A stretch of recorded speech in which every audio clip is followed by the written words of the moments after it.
Turma do Propósito, e aí, meu irmão? Que alegria poder estar com você aqui mais um dia. Fechando essa semana, hoje, Juízes capítulo 19.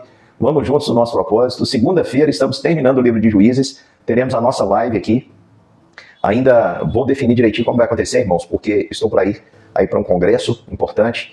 Então, não sei como é que vai funcionar, mas eu aviso os irmãos que com antecedência nós vamos ter aí o sorteio da Bíblia. Enfim, não perca, vamos estar juntos. Mais esse momento agradecendo a Deus, sempre agradecendo a Deus por nos permitir estudar mais um capítulo. Você que está conosco aí no propósito, lembre-se sempre, leia a Bíblia com a sua família, todos os dias, um capítulo por dia, assista o vídeo, ore todos os dias e tente mudar para a glória do Senhor. Vamos lá para o capítulo 19, pessoal. O capítulo 19 de Juízes é um capítulo extremamente também confuso, é um capítulo onde nós percebemos a que estado espiritual havia chegado o povo de Israel. O capítulo 17, o capítulo 18 e o capítulo 19 falam sobre levitas. No capítulo 17 e 18 fala sobre o levita que não podia ser sacerdote e se tornou por motivações escusas, por dinheiro, e acabou ali aceitando a idolatria, enfim, traiu aquele que havia contratado, que foi Mica. E esse levita, a Bíblia faz questão de mostrar que era um parente próximo de Moisés, neto de Moisés, algumas gerações depois, um parente daquele grande homem de Deus, com quem o Senhor falava diretamente, já havia se desviado e se prostrado diante de outros deuses. E aqui no capítulo 19, vai mostrar, irmãos, como está confuso. Começa dizendo que não havia rei, cada um fazia o que queria. Não havia líder em Israel. Onde não há liderança, irmãos, estabelecida, pode ter certeza que as coisas vão de mal a pior. Nós temos uma onda existente hoje na igreja chamada, aliás, na igreja não, né? No meio aí cristão, muita gente se dizendo desigrejado, não precisa de igreja. Olha só, eu concordo com a frase que eu e você somos igreja do Senhor. Mas não na ideia de que existe uma igreja de uma pessoa só. Eu sou a igreja na medida que eu me relaciono com você, porque igreja é a assembleia. Não existe uma assembleia de uma pessoa só, e nem um corpo de um membro só. Nós precisamos de comunhão. E nós precisamos, irmãos, estar sujeitos àqueles que receberam dons espirituais do Senhor para nos dirigirem nas coisas espirituais. O Senhor Deus deu dons aos homens, dons de liderança, de pastoreio, de mestre. Enfim, a Bíblia é clara em dizer que isso tudo serve para a edificação da igreja. E eu e você precisamos nos submeter a essas autoridades que Deus colocou sobre a nossa vida. Não tem nada de humilhante nos submetermos e ouvirmos a exortação daqueles que nos exortam de acordo com a palavra de Deus e no Espírito. Agora, é humilhante para você confiar em você mesmo e depois no final acabar sendo aí humilhado pelo próprio diabo, recebendo a condenação de Deus no sentido de o Senhor derramar sobre você a ira, corrigindo você e disciplinando no seu caminhar. Então, onde não há liderança, irmãos, comprometida com Deus, o povo vai de mal a pior, e era o que acontecia aqui em Israel. No tempo dos juízes, o povo não dava valor aos juízes que Deus levantava, o juiz morria, o povo voltava a pecar. E aqui acontece que o levita de Belém de Judá aliás, um levita da região montanhosa de Efraim havia aí contraído, né, um concubinato, pegado para cima uma concubina ali da região de Belém de Judá. E eles brigaram, a mulher foi embora, ficou 4 meses separada, e ele foi buscar a mulher depois. O sogro quis segurar lá por muitos dias, sempre postergando, olha, vai amanhã, vai amanhã. Um dia o levita se cansou e falou assim, olha, vou embora hoje, não aguento mais, estou indo. E saiu, e as jornadas, naquele tempo, elas aconteciam durante o dia, à noite era muito perigoso. O levita, então, chegou à região de Jebus, ele, a concubina e o servo, e o servo disse, vamos entrar aqui na cidade dos Jebuseus. Aquele levita falou, não, de modo algum, eu como estrangeiro, na terra dos Jebuseus, eu vou procurar refúgio entre os filhos de Israel. Então ele foi e seguiu, ele queria parar em Gibeal, Ramá, e ali sentou na praça da cidade, um velho voltava do campo, viu aquele homem sentado, e disse o seguinte, olha, o que você está fazendo aqui? Ele falou assim, eu tenho o suficiente para meus animais, para mim, para minha mulher, para o meu servo. No entanto, ninguém me dá abrigo. E havia, irmãos, era a ordem de Deus que o povo dele fosse hospitaleiro. Havia ali uma regra, não era só exclusiva do povo de Deus, havia uma regra de hospitalidade para os viajantes. Aquele homem, aquele senhor, ele ainda temia o Senhor e disse, olha, paz seja com você, vem, e se você precisar de alguma coisa, você pode usar o que eu tenho lá. E eles foram, e o Senhor disse, só não fique na praça, porque é perigoso. E eles adentraram, ali homens maus chegaram à casa daquele senhor, bateram a porta, e aí você vai lembrar de uma cena bíblica, Sodoma e Gomorra, no episódio de Ló, onde Deus decidiu destruir Sodoma e Gomorra. Ló recebeu anjos e aqueles homens, os homens da cidade, pediram para que aqueles anjos fossem trazidos para fora para serem abusados. E aqui os homens maus daquela cidade queriam abusar desse senhor, desse levita. Ou seja, um homem de Deus, um levita, o levita tinha vestes próprias, era facilmente identificado, ele tinha todos os trejeitos que carregava ali a sua tribo, e aqueles homens queriam abusar do homem de Deus, nem isso eles respeitavam mais.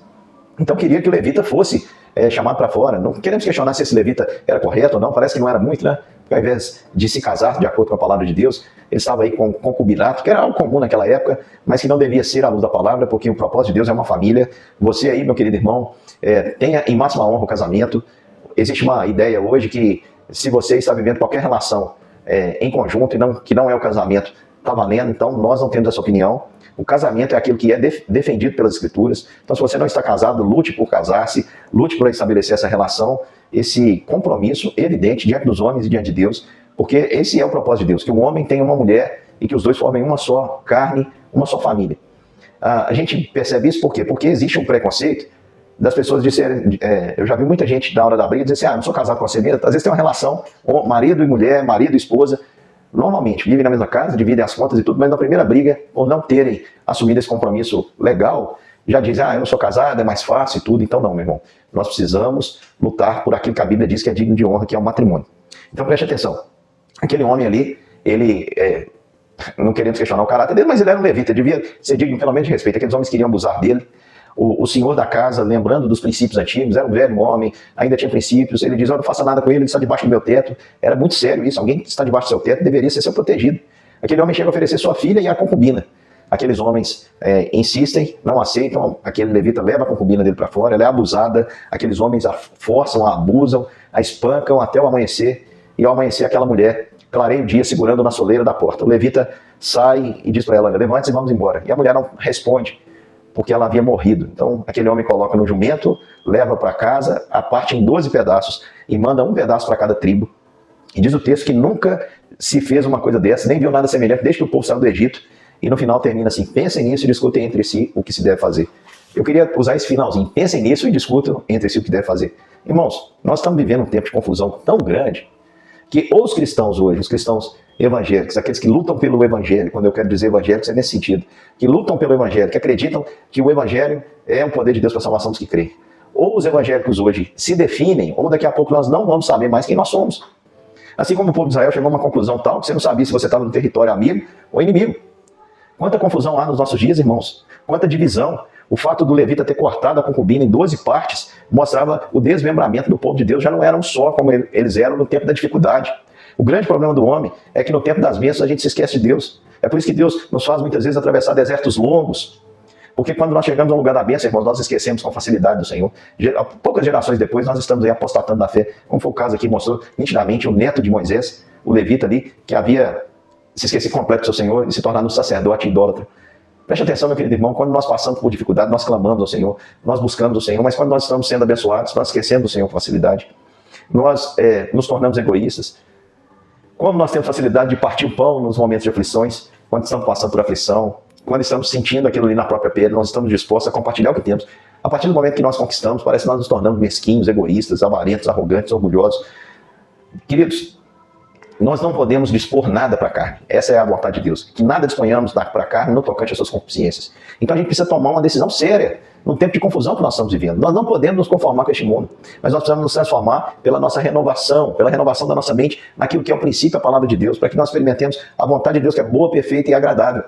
Então, meus irmãos, pensem nisso. Aquele levita não quis entrar entre os jebuseus porque ele falou, vou ser prejudicado. Quis ir para o meio do povo de Deus.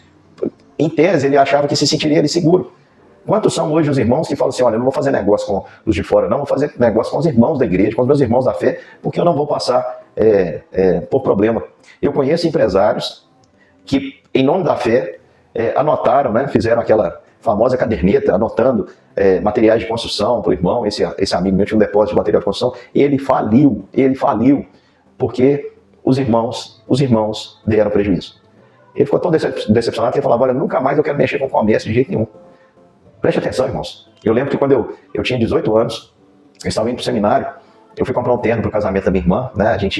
Eu ia entrar no casamento, testemunhar o casamento, e a gente ouvia muito a propaganda de uma loja de terno e uma rádio evangélica. Eu lembro que eu cheguei nessa loja para comprar o terno e perguntei se tinha desconto para evangélico, né? Porque a gente sempre ouvia lá a propaganda. Quando eu falei que era evangélico, a mulher perguntou, olha, de qual igreja você é? Eu falei, não entendi aquilo. Ela pegou os cheques, pegou as sacolas, foi lá para dentro, aí falou assim, voltou dizendo, graças a Deus a sua igreja não está com crédito vetado. Eu achei aquilo um absurdo, né? Só tinha 18 anos, não entendia nada direito, mas falei assim, por que você está falando isso? Aí ela falou assim, olha, parece que eles combinaram, uma determinada igreja veio aqui, e o pessoal comprou muito terno e tal, e tá aqui, ó. Ela mostrou um bolo de cheque devolvido, irmãos. Um bolo de cheque devolvidos, de um mesmo lugar. Aí eu pergunto, quem somos nós? Ontem, aqui na igreja, nos 103 anos, o pastor Rafael Abdala trouxe um dado interessante. Um homem abençoado por Deus, pastor da primeira igreja batista de Guarapari, e ele disse: o número de evangélicos cresce a cada dia, mas ao mesmo tempo os números não melhoram, a violência aumenta, a corrupção aumenta. Nós estamos, irmãos, sendo o povo de Deus só de fachada ou de fato e de verdade? Porque olha como nós temos caminhado. Então, eu acredito, irmãos, que Deus nos escolheu com um propósito lindo, maravilhoso, para sermos sal da terra, sermos luz do mundo e transformarmos os lugares onde nós passarmos. Nós não vamos carregar, irmãos, apenas palavras, nós vamos chegar, se nós obedecermos ao Senhor, com poder. Cristo disse que se nós crermos, nós faremos obras maiores do que as que Ele fez, porque Ele vai para junto do Pai, mas o Espírito que estava nele está sobre nós. Então, meu querido irmão, nós devemos conduzir a nossa vida com temor e tremor. E não viver como um povo que carrega o nome de povo de Deus, mas age como Sodoma e Gomorra. Nós temos aqui o povo batendo na porta falando: traga esse homem para fora para ser abusado. Uma coisa anômala, uma anomalia, uma normalidade. Isso não é normal, isso não tem base no padrão bíblico, não tem base bíblica. E nós precisamos chamar o que é pecado de pecado, não importa que o povo vai te chamar de preconceituoso, etc e tal. Meu querido irmão, a nossa luta não é contra carne ou sangue, mas é contra as forças do mal, é contra o pecado. E o que a Bíblia condena, nós precisamos também condenar por ela, com base nela, e não julgar como normal. Você não é o que você sente, e se o mundo quiser justificar isso, a gente faz o que quer, vai virar um livro de Juízes, sem liderança. Você não é o que você sente. Se você seguir o seu coração, você mata, você rouba, você adultera, você vai se colocar contra o Senhor. Então, vença o que você sente e viva pela fé para a glória de Deus. O que o levita fez chocou o povo. E o que nós temos feito hoje, o que o povo de Deus tem visto acontecer, tem que nos chocar, meus irmãos. Se não nos chocar, tem um problema muito sério conosco.